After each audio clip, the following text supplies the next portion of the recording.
राधे राधे मेरे प्यारे मित्रों।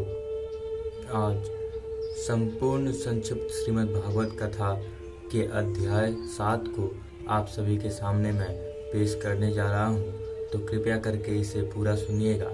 तो चलिए शुरू करते हैं। प्रथम स्कंध पहला अध्याय।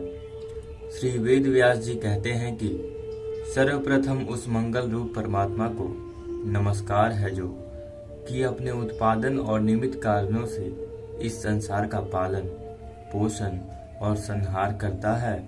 वह अंतर्यामी, स्वयं ही प्रकाशमान और विद्याओं का केंद्र स्थान तथा ज्ञान रूप ब्रह्मा आदि को भी ज्ञान देने वाला, अपने तेज से जल और मिट्टी में भी प्रकाश देकर अपनी माया से समस्त प्रपंचों का नाश करने वाला है।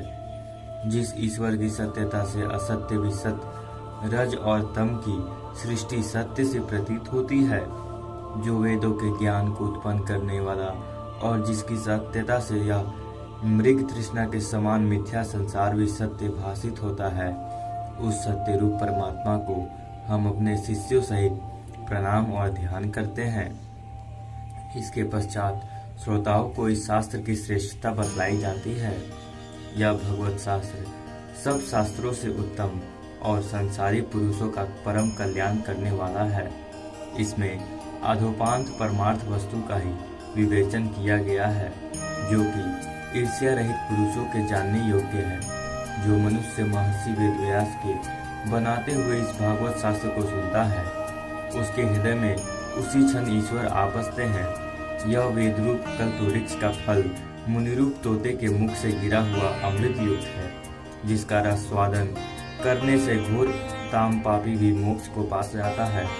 इस कारण जब तक मोक्ष न होवे तब तक इस भगवत शास्त्र के रसमय फल को अवश्य ही चखते रहना चाहिए।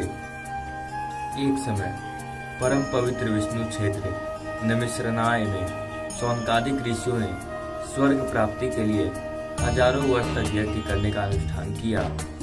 बड़े समारोह और उत्कर्ष से यज्ञ होने लगा।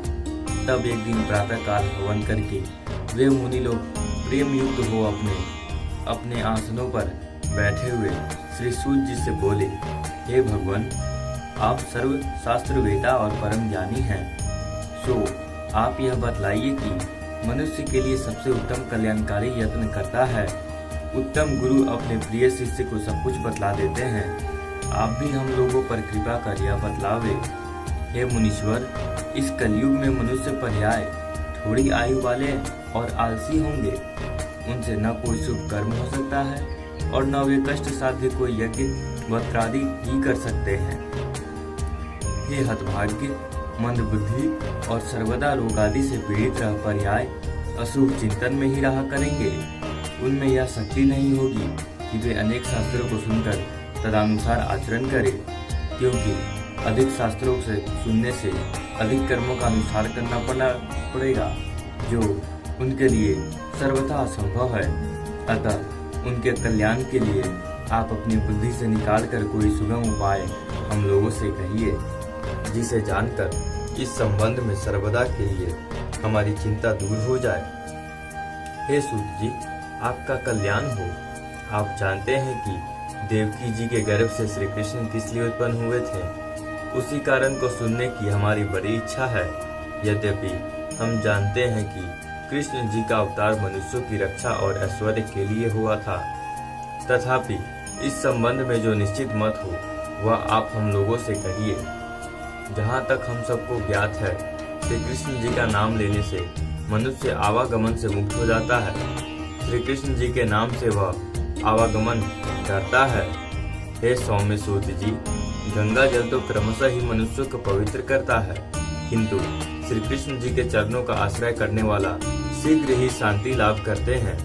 तब भला उन कलिमल नाशक श्री कृष्ण जी के उत्तम चरित्रों को कौन ही नहीं सुनना चाहता, जो भी अपनी लीलाओं से उत्तम श्रीलोकों द्वारा सबके प्रशंसनीय और शिवादिक मूर्तियों को धारण करने वाले हैं।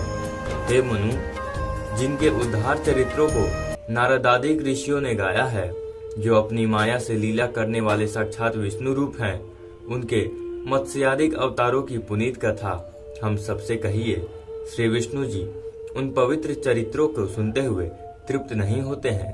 प्रत्युत वह प्रतिक्षण हम सबको अधिकाधिक स्वाद्य युक्त मालूम होता है, क्योंकि माया से मनुष्य रूपधारी गुप्त रूप होकर बलभद्र सहित श्री कृष्ण जी ने जो गोवर्धनिक उठाकर अद्भुत कार्य किया है, वह बड़ा ही मनोरंजक और आमुंसिक है।